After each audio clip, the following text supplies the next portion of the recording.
This film tells the story of a young woman named Iris, who unexpectedly inherits an old house from her recently deceased father. But it turns out the house holds a terrifying secret. The story opens with an elderly man named Owen, who receives a visit from a man named Neil. Neil arrives carrying a stack of cash and asks for permission to meet someone who is locked in the basement of the house, but Owen refuses. He says Neil's request is far too dangerous.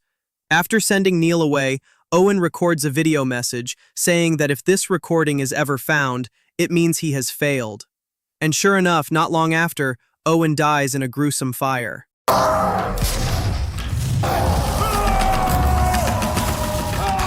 Time jumps forward. We're introduced to Iris, a young blonde woman. Along with her best friend Katie, they are seen secretly stealing items from their shared rental room. They're behind on rent and trying to survive. Suddenly, Iris receives a phone call. Her father, Owen, has passed away. In shock, she rushes out to see her father's body. It's in terrible condition. Needing to clear her head, she steps outside and runs into a lawyer who's handling Owen's estate. The lawyer invites Iris to visit the property her father left behind.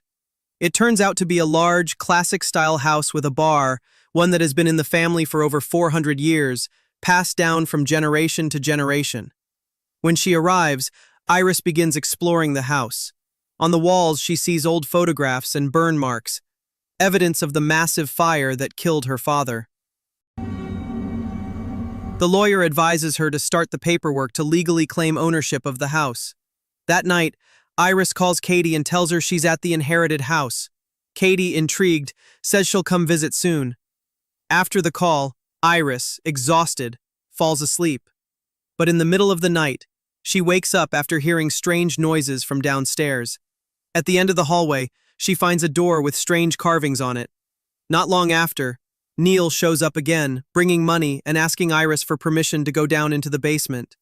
He says he just wants to meet someone. Although hesitant at first, Iris, desperate for money, agrees to let him in. The next day, Iris went to meet the lawyer to finalize the inheritance paperwork. But because the house was part of an ancient legacy, the process wasn't normal. She was required to sign the documents using an old-fashioned pen, one engraved with strange symbols, part of a centuries-old family tradition. Without thinking much of it, Iris signed everything. Before leaving, the lawyer handed her a final video recording from her father, Owen. That night, as Iris was going through the paperwork and mysterious notes about the house, Katie arrived. Iris explained that she was waiting for someone who had paid her to do a ritual. And sure enough, Neil returned. He immediately went down into the basement and began calling out to something from a deep, dark pit. From that pit emerged a tall, intimidating figure with a burlap sack covering its head. The figure stood silently in the center of the basement. Neil asked the creature to transform into his late wife because there was something he wanted to say to her. But what was shocking was that the creature seemed more interested in Iris. Even more strange, it obeyed all of Iris's commands without question. Don't touch me. Stay back. To prevent anything dangerous from happening, Neil gave the creature his wedding ring, using it as a trigger so it would take on his wife's form. He also tied the creature's hands together to stop it from doing anything harmful. But when the transformation began, it didn't take the form of his wife. It turned into his mother, who had been dead for 20 years. Apparently, the ring he gave was his mother's, not his wife's. Neil was shocked and heartbroken. Still, he insisted on speaking with his wife. He begged Iris to repeat the ritual one more time so he could say his final goodbye. Confused and frightened, Iris told Neil to leave for now, as everything was getting too strange to handle. A short while later, the two of them sat down to watch Owen's final video. In it, Owen revealed a terrible secret. Whoever is officially registered as the owner of the house will be permanently bound to the witch in the basement. This being will obey the owner's every command. It has the power to bring the dead back to life. But with every use of that power, the creature grows stronger. Owen went on to explain that the witch can only bring someone back to life for 2 minutes. Once that time is up, the creature takes over the body. and whoever signs the deed to the house will be cursed to guard the witch forever. If anyone tries to run away, they will suffer from the curse, sudden death, or strange illnesses. After hearing all of this, Katie urged Iris to leave the house immediately. But Iris refused. She believed she could control the witch, since the creature was completely obedient to her. Besides, without the house, Iris was just a broke woman behind on rent with nowhere to go. With no other choice, Katie reluctantly stayed to keep Iris company. Shortly after that, Iris wrote a warning message on the stairs leading to the basement. The message was directed at the witch, commanding it not to cross the boundary.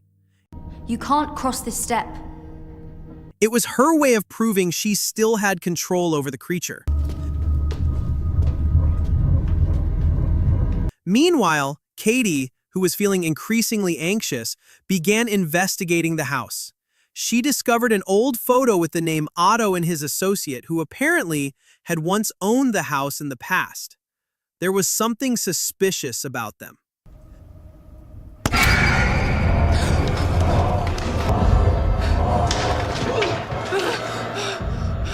The ritual was performed again. This time, Neil attempted to bring back his wife, Sarah, for one last time, and it worked. Sarah reappeared before him. Neil was overwhelmed with happiness. In the 2 short minutes they had, he explained to Sarah that she had died in an accident. He also apologized for everything he had done wrong during their marriage. But sadly, that emotional moment didn't stay peaceful for long. Neil, who started off with sincerity, suddenly became emotional and accused Sarah of cheating on him before her death. He demanded to know where she was the day she died. An argument broke out right in the middle of the brief time they had. 30 seconds. Iris panicked. She warned Neil that his time was almost up. When she tried to command the witch, the creature responded with a cryptic message. Help me. The 2 of us are prisoners in this house. Dean, you have to listen to me. We're both prisoners. Everyone went silent. They were all disappointed. 2 minutes that could have been spent on closure were wasted on Neil blaming his wife for an affair.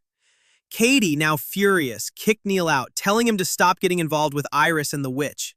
After that, Iris was left shaken. She saw a vision of her father in the mirror. It felt like a dream or maybe a hallucination. She watched as Owen tried to speak to his own wife in the past, warning her of the curse. In that brief conversation, Owen tried to warn Iris too. You have to stop this before you get trapped like I did. The vision ended with a replay of the moment when Owen was burned alive, the day he tried to break the curse alone.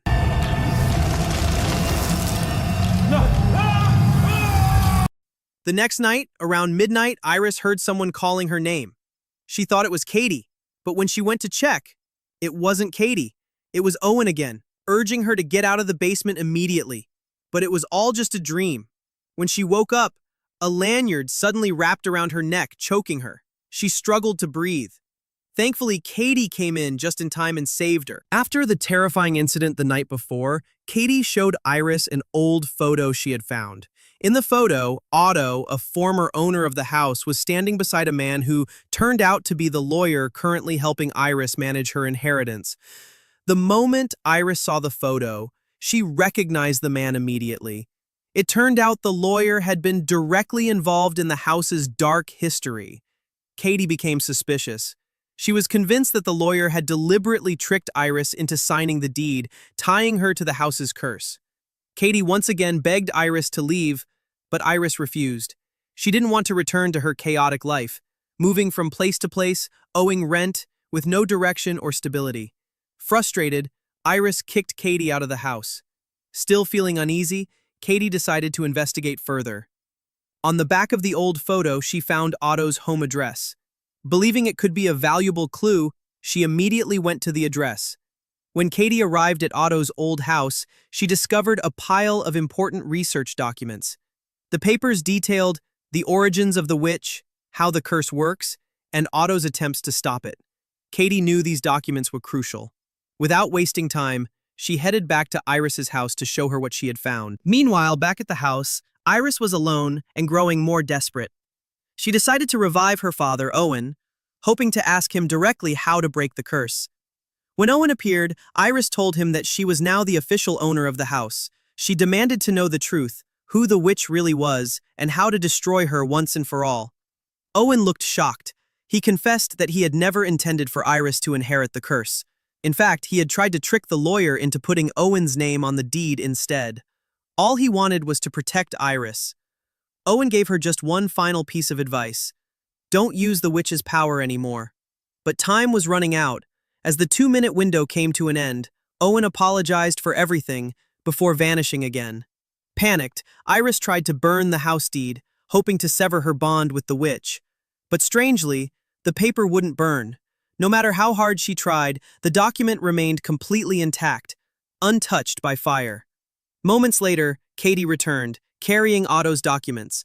But when she arrived, the house was eerily silent. She didn't realize that Iris was unconscious, collapsed inside the bathroom.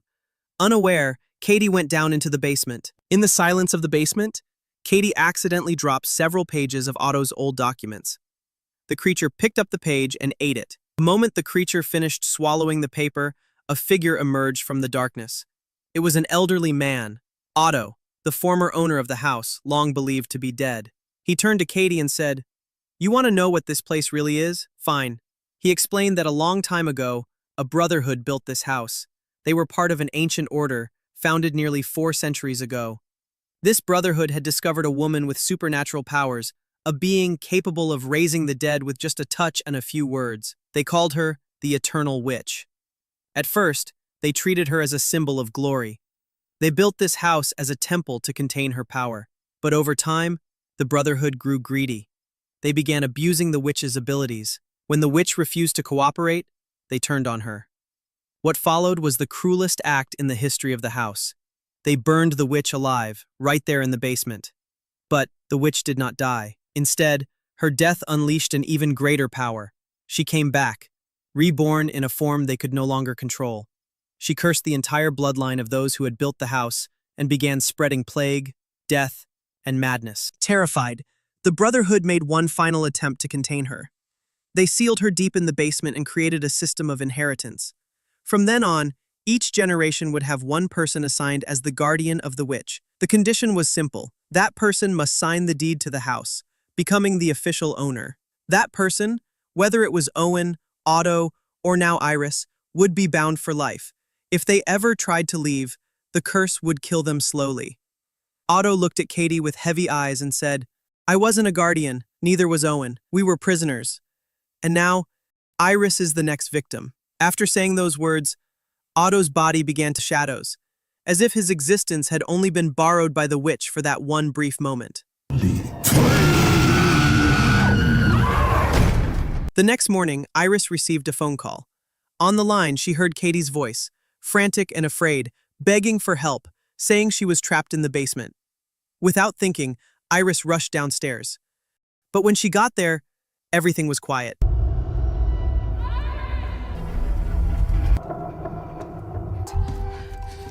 Are you all right? Yeah, I'm fine. Yeah. After finding Katie, Iris quickly tried to get her out of the house. But to her shock, it turned out that the real Katie had already died. I'm going to kill you. So many people have tried.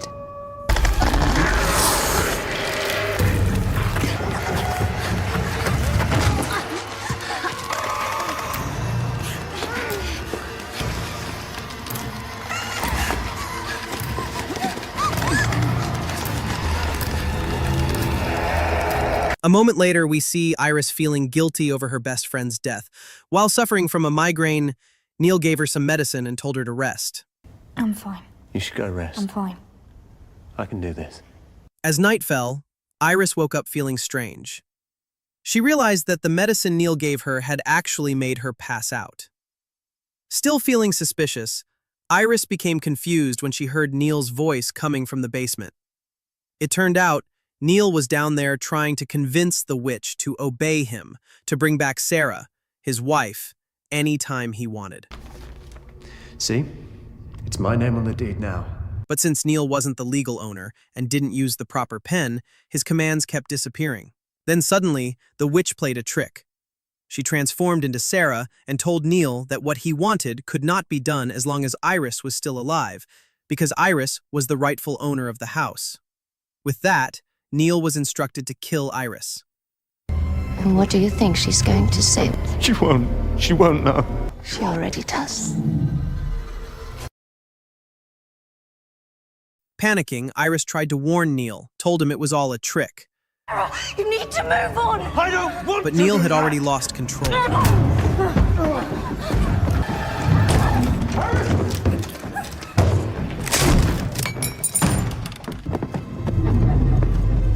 I can't let you bury her, Iris.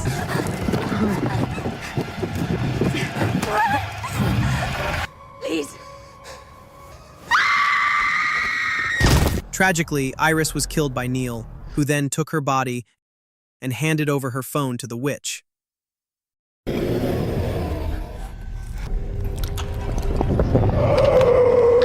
Later, Iris came back to life, but it wasn't really her anymore. Neil grew frustrated. He was angry that Iris, who had all the power, never used the witch the way he wanted. He begged her to change the deed, to make him the owner instead. But the witch, now fully inside Iris's body, simply thanked Neil for everything he had done, for killing Iris and reviving her. Because Iris was the rightful owner, and now the witch had taken over her body, there was no one left to bind her. The witch was finally free to roam the modern world without restriction. And just like that, the film ends.